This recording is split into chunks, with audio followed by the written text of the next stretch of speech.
Okay, I think we are going to get started. So, morning everyone, and welcome to this webinar, which is hosted by Nakoro. My name is Melanie Palmer, and I'm the Chief Marketing Officer at Nakoro, and I'll be facilitating the webinar today.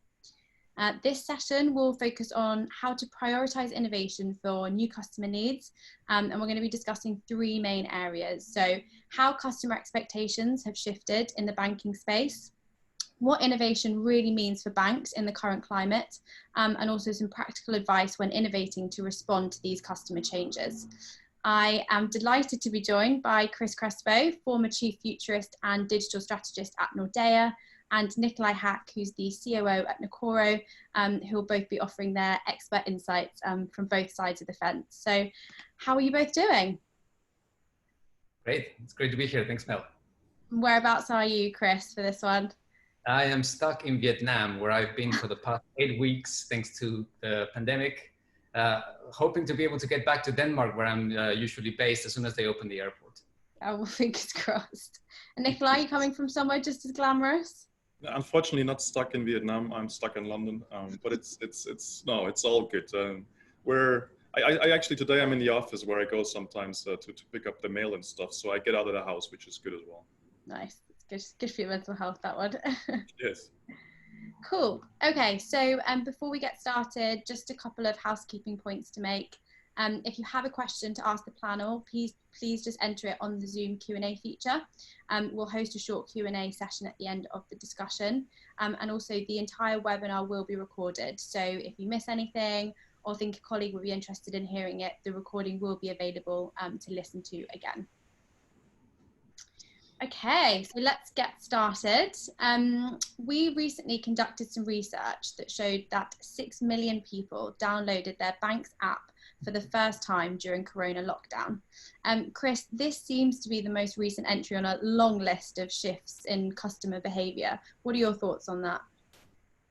Yeah, I think we've been seeing a change in customer behavior for quite some time, not just in financial services, but across all industries. I think what's particularly interesting when it comes to banks is that banks are no longer in control of the expectations that their customers have on them. And to illustrate this, let me just tell you a brief story. So as I mentioned, I'm based in Denmark, and I moved to Copenhagen 4 years ago. When I first got to Copenhagen, Uber was operating in Denmark, and I was very happy to hear that because I was a regular Uber user. So I continued to use Uber, especially when I was traveling to the airport. About 6 months after I got to Denmark, the Danish government decided to ask Uber to leave. So I was forced to go back to using taxis. And on one occasion, I called a taxi to pick me up and to take me to the airport. And while I was riding on the taxi, I received a phone call. So I was on the phone, deep in conversation. As the taxi arrived at the airport, the driver pulled onto the bay. And I just waved at him, said, "Thank you very much," opened the door, started walking towards the terminal. At this point, the driver came out of the car and said, "Oi!" And then everyone just turned to look at me. And that's, of course, because I've forgotten to pay. And it's not that I was trying to avoid paying. It's just the fact that I've become accustomed to the fact that when you're on a taxi, payment is something that happens invisibly in the background. You don't have to concern yourself with that anymore. So I think what's really interesting is that we are starting to see that specifically retail banking customers are now being treated to superior customer experiences by companies outside of banking. And those expectations that these companies are generating are now starting to spill over to financial services. I would say that there's three main trends that I've seen in the type of expectations that these other industries are generating. The first one would be hyper-personalization. Customers now expect their offerings and product and service offerings to be hyper-personalized to the specific needs. And a great example of this is Nike.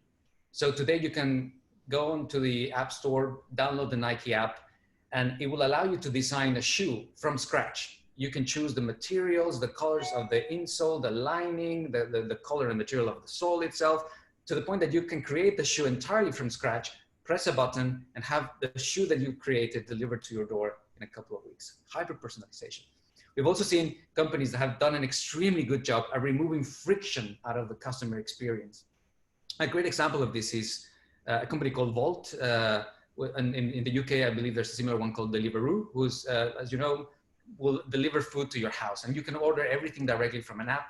And it reaches the seamless experience that it provides, just takes away any anxiety that the customer might have, because you're able to see when your order's been received by the restaurant. You can see when the courier picks it up and how he or she drives to your house to deliver it to you. It's a very enjoyable experience, removing all the friction that would exist on these typical experiences. And I would say that the third type of trend that we see is that there's companies that have invested heavily in offering an online, offline customer experience. And the best example for this is Starbucks. So in the US, if you use the Starbucks app today, you can order a drink and a pastry to go with it straight from the app. Then the app will automatically detect where you are and will tell you which is the closest store to where you're positioned at the time. You can then just pay for your order, get to the store, pick it up without even having to queue, and then walk out. But they're building some other integrations that are very, very, very clever. So if you like the song that's playing in the shop when you go in to pick up your order and you want to continue listening to it, they build in an integration with Spotify that allows you to do that. So you might think, well, you know, so what, we're talking about other industries. The problem is that in the digital world, there's not really these silos that we come to expect when we deal with organizations. So the expectation that customers have is now, well, if I can do all these really interesting things with other companies, why do I still need to wait a week for my card to arrive? Or why do I need to go down to the branch to speak to an advisor about my mortgage? Or why can't I just get an immediate approval for a loan online while I'm working with my app? And that's, you know, one of the increasing pressures that banks have based on customer expectations and trends. And what about in the current climate with Corona? What kind of impact has that had on the pressures on banks and what they kind of deliver to their customers? Right. So I would say that that's just only been augmented. These expectations don't go away. But to add to that, customers now expect banks to be a secure place to keep their money. They expect banks to be able to provide them with the ability to transact anytime, anywhere. So the need for transactions hasn't gone away. It's just that customers now can't go down to the branch because they're on lockdown, or can't really speak to an advisor because there's no one to interface with them directly. So this expectation of having the ability to self-serve their needs and to do it remotely is it's become of higher priority. So I would say that while previously the trends that we had seen were more putting pressure on the banks to go like, well, let's try to delight the customer by offering these similar type of experiences, banks now they're in a situation where they're having to say, well, how do we meet the customer needs, and the customer immediate demands that they have today? So this is no longer a 3 to 5 year thing, but it's a how do we meet the new demands today? And Nikolai, have you got anything to add on that? Yeah, I can just build on a bit of what Chris said, which are all absolutely fair points. I think also one of them, it's also three themes for me, and one of the key aspects is the immediacy actually compared with the individualization and how that has affected consumer behavior. And it comes really from how we consume other services, how we consume media, how we consume entertainment, how we consume travel by now. And that is spilling over into the FS space, that you have an individualized, specific over down to the individual client, that it has to be at the point of purchase is when I want it. At the point of purchase is not any longer when you want it to happen and where you want it to happen. It happens where I want it to happen. That's the first thing. I think the other thing is that the boundaries between the verticals disappear. So tech firms are becoming financial services players. The most prominent examples are probably the Apple partnering with Goldman Sachs to launch their credit card. On the other hand, you have as FS players become multi-offer firms. So they move outside their core verticals. Banks becoming, especially you see it with the challenges, for example, where Revolut is offering much more than just core banking products. They also offer insurance beyond that. They offer cryptocurrency beyond that. So there's a lot of blurred lines between what were clearly established verticals before, I think. And then I think the third aspect is that what is key to win is user experiences, not so much the inner workings and the details of your methodologies and of your operational models, especially, and that relates to the world that we operate in, wealth management, investor management. We're very guilty of focusing a lot of productology, asset management methodologies, and all of that matters. It does matter. It is important, but for the end client, user experience is key. It what drives you into the proposition. It what keeps you engaged, and it makes or breaks a proposition for me, really. And yeah, to to bring it to the current situation, I think there's to banks or all organizations, but banks especially, and all financial services players are in a tough spot. They have this double squeeze in a way, right? Where you have the stress on the work environment. Well, all your workers are now all of a sudden working remotely. They have to, find the balancing act and juggle private life, personal life with work life, and get both things done at the same time. While at the same time, we have hugely increased levels of volatility in the financial markets, with unprecedented levels, or almost unprecedented levels over the last 6 weeks or so. So you have these two forces working together, where all of a sudden you need a lot more probably engagement with your end clients, a lot more need for information for your end clients because of the market environment, while your inner workings are heavily disrupted, and how you can operate as a business is heavily disrupted. So it's a very tough spot that a lot of big organizations are in. Just to build on that, I would totally agree with what you're saying, Nikolai. And specifically, I want to pick up on what you're saying about boundary lines being blurred. It is true that we have now organizations that were typically very siloed within one industry now expanding horizontally across other industries, just because in digital environments that becomes far more feasible. And I think the best example I have for this is a company operating in South Korea called KakaoTalk. Now, what's particularly interesting about KakaoTalk is that it started as a messaging app, and KakaoTalk is remarkable because it's used by 45 million South Koreans. Now, if you consider the fact that South Korea has 55 million inhabitants and more than 80% of them use KakaoTalk, it's a significant player in that economy. And it's a messaging app that allows you to send emojis, pictures of your breakfast to your friends. But what they did is that in early 2017, they said, well, we have this customer base. What other services can we offer them? So they decided to apply for a banking license. So in they went, they put on all their application, their paperwork, and in the summer of that year, they got the banking license approved. So this was in early summer, the beginning of June. So by the end of August, so we're talking about a period of 3 months, by the end of August, KakaoTalk had captured 43% of the personal loan market in South Korea. And they did that because they had the customer base, and they said, well, could we just offer, we know a lot about our customers, could we just already offer them some pre-approved loans of say 5 million won, which is about 5,000 euros, just by pressing a button.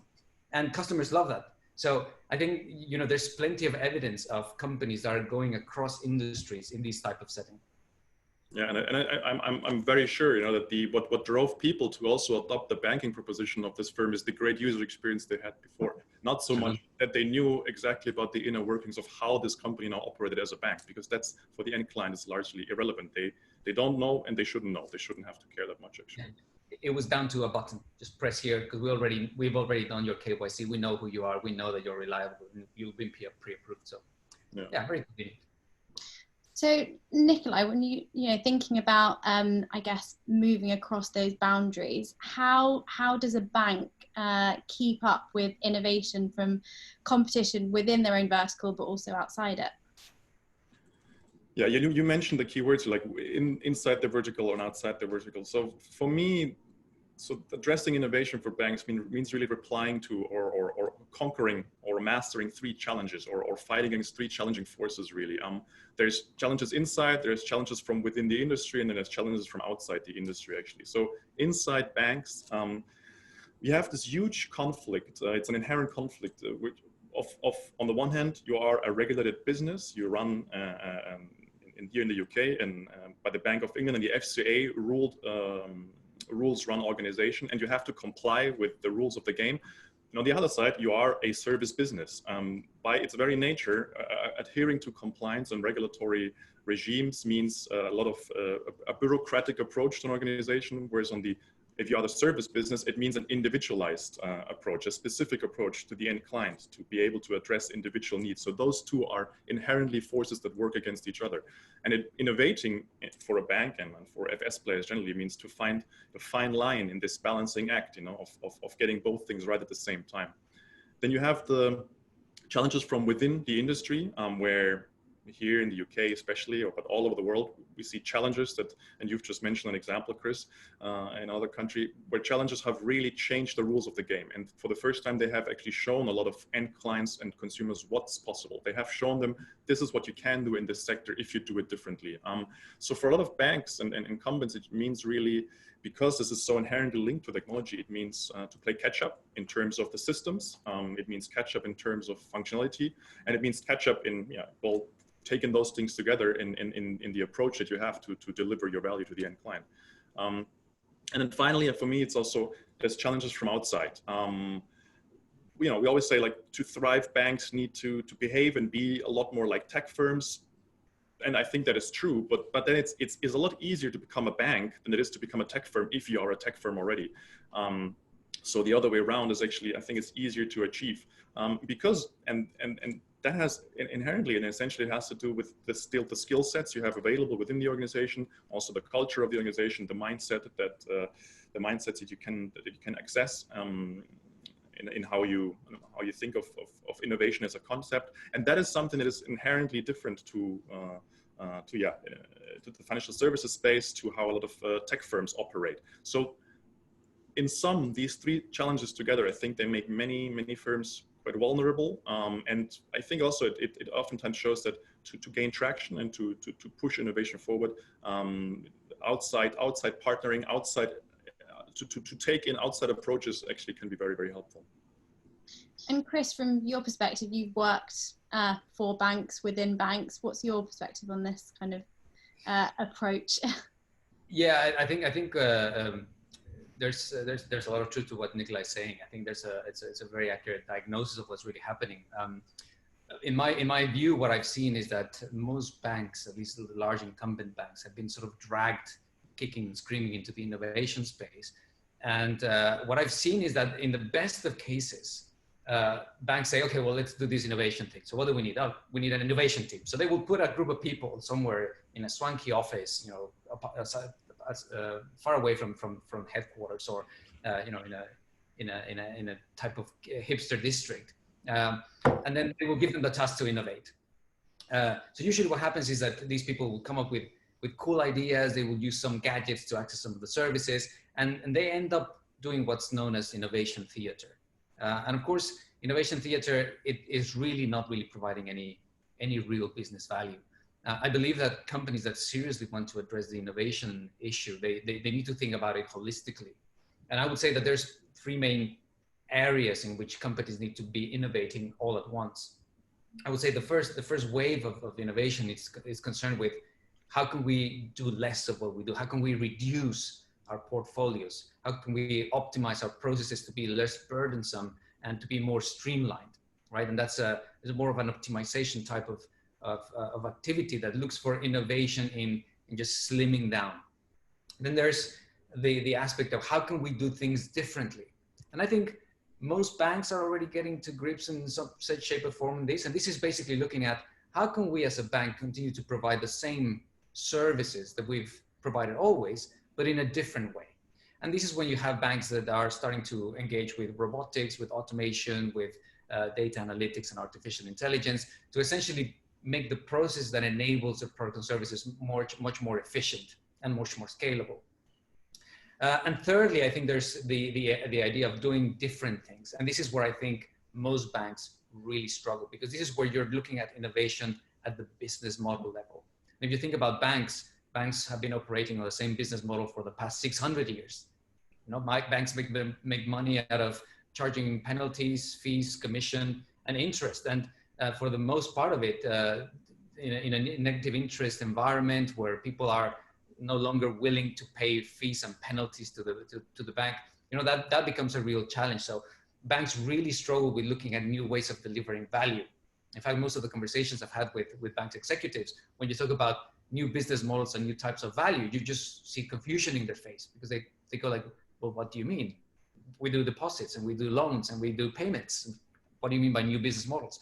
So I think really a more holistic approach to innovation needs to cover innovation activities in all these three areas, rather than just some team sitting somewhere just producing flashy gadgets that might be more of a pre-art stunt than a real business value creator.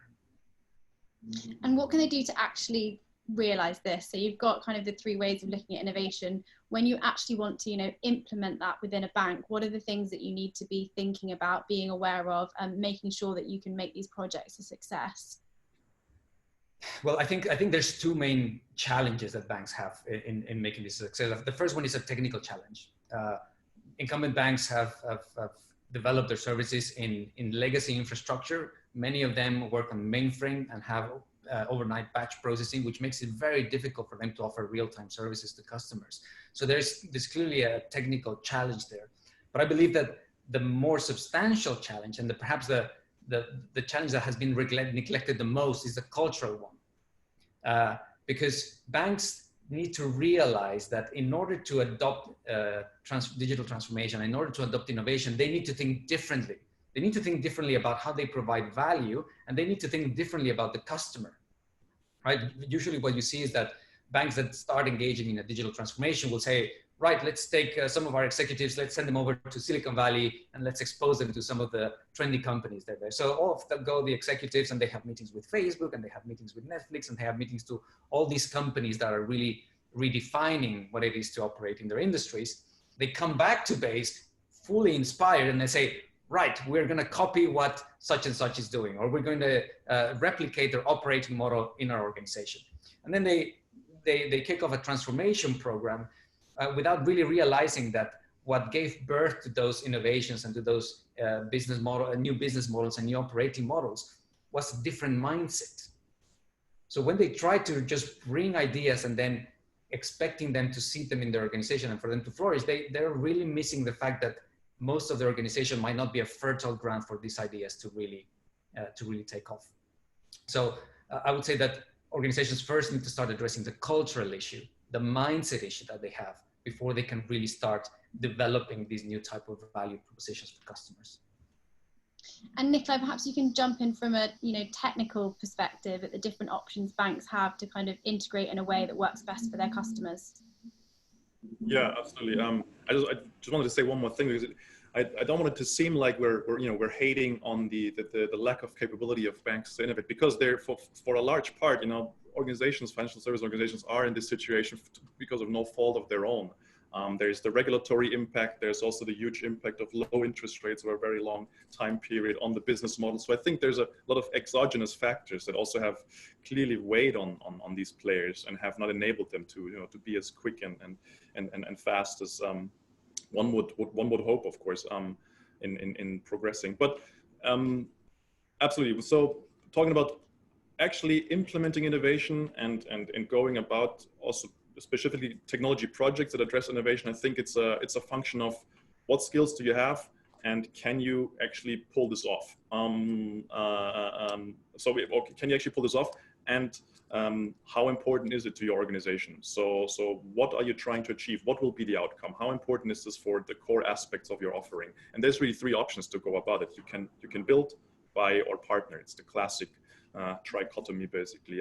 So if it's about building, you want to build your own. If it's really what you're attempting is a strategic aspect of your business and it's core to the value proposition, to the value creation for your end clients, and also it will fundamentally set you apart from your competition. So it means you're striving for technology leadership. That's when the build approach is probably most primed. However, it's very easy to forget that building is something that never stops. You're not done, and which especially in agile software development methodologies, it's core to the thinking there. So the building process is not done. You launch something, but then you have to continuously ship to improve process. So that's something that's easy to forget in the organizational context. The second option, to buy, when the technology you're looking at is the function of a particular software solution, and the functionality is core to the success, but owning the IP is not so much important. That's when I think buying a solution makes perfect sense. It's perfectly okay. Also, one key aspect there is it saves a lot of time. When time is of the essence, buying into the organization is what you should go after. However, now you're in the hands and beholden to the service level of that supplier. and probably also what can lead you to making a time pressure decision to buy a solution can also lead to a less than optimal buying process or purchasing process, of course. So you might have a less than optimal outcome there, which leads me to the last point, partnering. When would you partner? Partnering offers you access to technology that is unique and complementary with your existing systems, but that they can also not be easily reproduced or easily built internally. So you can, on the one hand, you can rely on the technology capabilities of another organization, and you can use that to develop a customized and integrated solution. But you also, and that's inherent to the model as well, you share the risk and the reward with the partner. Your win is the partner's win, and hopefully also, of course, your end client's win.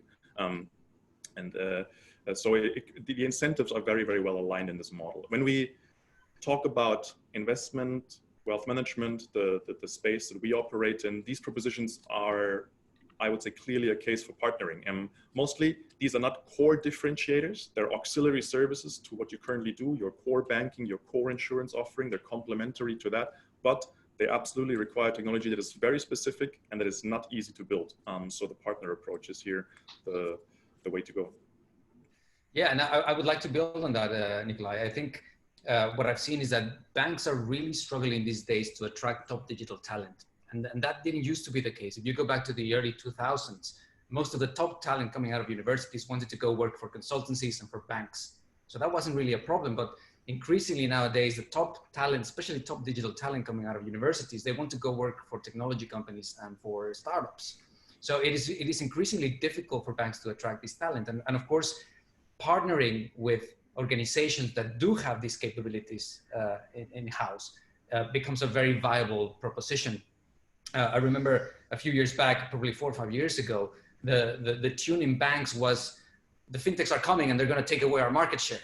And I think today, the fintechs represent the most viable option for banks to partner in order to be able to meet the changing customer expectations. So rather than a threat, it's actually a lifeboat. It's a lifeboat, and it's a real differentiator that the banks can leverage in order to address those changing demands that they're seeing from customers.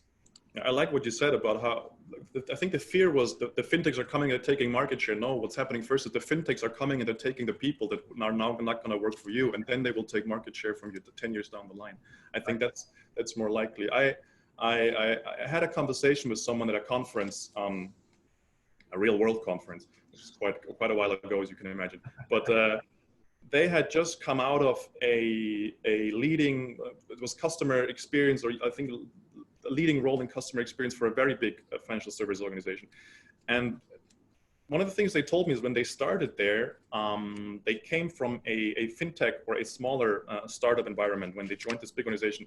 And one thing they realized when they started there was how there was vast differences in vocabulary and terminology, that certain words and certain terms just were not used. They were not part of the base language, the lingua franca of this organization. And it just shows, like, because you mentioned the cultural aspects and the cultural divides between the tech, the fintech world, and then the big organizational, financial service organizational world.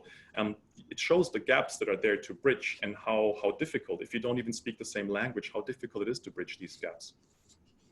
Yeah, that's essential. I think one of the main components of culture is language. So it's impossible to transform the culture of the organization without really changing the lingo that is used around certain concepts and certain artifacts in an organization. Yes, yeah.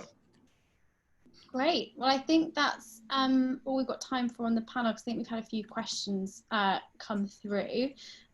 So just kind of in summary of a great discussion between the two of you. So banks are now under even greater pressure than before to meet the needs of customer expectations, and Corona's really accelerated that. It's really important to have an awareness of not only the internal cultural setup that you have, but also the external pressures coming within the vertical, but also from other verticals as well. And it's really important to be conscious of where your strengths lie as a business, and use that to make informed decisions about how you can best deliver on these new propositions that your customers are angling for. So a couple of questions that we've had come through, perhaps one for you, Nikolai. What role do fintechs play in meeting these changing customer needs? Yeah, I think, as I mentioned, the ability to partner and bring in-house what yourself are not able to generate is the core aspect. And that is, again, banks or financial service organizations there's no need to single them out in this process, but this is really how this organizational innovation works at every level. Google became as successful as it is today because it has an extremely rich history of acquisitions, of either directly in-housing an entire company and making it their own, a part of their own technology stack, or partnering very, very closely with a firm for a long time and advancing their offering in that space. It's an inherent idea of organizational innovation that you don't have to create everything yourself, obviously. And that's the core aspect, because of how difficult certain elements are to create. We've touched on the cultural elements. It's not something you can change, and that again, it's an inherent function of a big organization. The same is true in every other space. You go into fast-moving consumer goods, you go into automotive, you go into all other industries. The bigger an organization gets, the harder it is to move the levers at a very high pace and speed. So to integrate processes, mindset, thinking, but then of course also just by the forms of partnerships and acquisitions of actually technology integrations to bring these things in-house and use what's available outside. That's the big contribution that fintechs have to also the incumbent space, of course. Yeah, I would agree to that very much. I believe that what we see mostly in fintechs is that they have the innovation and the speed to market that very often becomes a real challenge in banks, mainly because of regulatory compliance, right? The banks need to ensure that they are compliant in everything that they do, and sometimes that slows their ability to launch products to market. But at the same time, then banks have the market penetration, and they have the trust of customers, and as you said earlier, that makes for a very, very compatible partnership situation where there's really a win-win, where both of the real differentiating factors of the bank and the fintech can work together to deliver the best value to the customer. Yeah, and it's so important, to stick to your guns. We couldn't be as nimble as we are if we also had to, operate under a regulatory regime as you have to do as a bank. It's just impossible. That doesn't work, which is why we can do things they can do, and of course banks can do things we can't do. Yeah. And another question for you, Chris, actually. So how do you keep your innovation team motivated in COVID if most of your projects are on hold? Right, that's a very interesting question. I think COVID presents an opportunity to really reshape the culture, right? Because it's the what almost has been paused in many cases, and it just becomes more of a purpose-led type of discussion. Like, why is it that we're doing what we're doing, and how can we strengthen our connections as a team to really pursue that purpose? I think it's just seeing what's happened and the kind of tones of meetings that are taking now place over Zoom over the past few weeks. There's been this rising need to create unity, and these are all very soft issues that speak more towards the personal aspects of the team and the shared values of the team. So I think this is a great opportunity for innovation teams to really ensure that through this period of uncertainty, or perhaps transition into a new normal, the culture can really be strengthened, and these values of innovation and these principles of disruption can be embedded more strongly and more deeply into the organization for when we come out of the crisis with a renewed sense of purpose and of how we can work together to deliver this value to customers.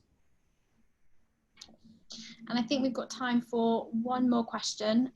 How should banks deal with the challenge to balance the need for personalization with the need for privacy GDPR limitations? Chris, you want to give that one a go? I was just waiting for Nikolai to take it out. I'll let you both have a chance to answer this one. So, I mean, well, obviously, the law is what it is, and then adhering to the rules of the game as set by the regulators and by the lawmakers is paramount, and that's why compliance and governance take up huge portions of budgets and resource in a lot of big organizations. However, I think what the important aspect there is more towards the end client, and obviously to, on the one hand, make it very, very clear the value that lies in using data and how you can enhance your proposition, how you can deliver more value. And what does more value mean? It means either better, faster, or cheaper service to the client.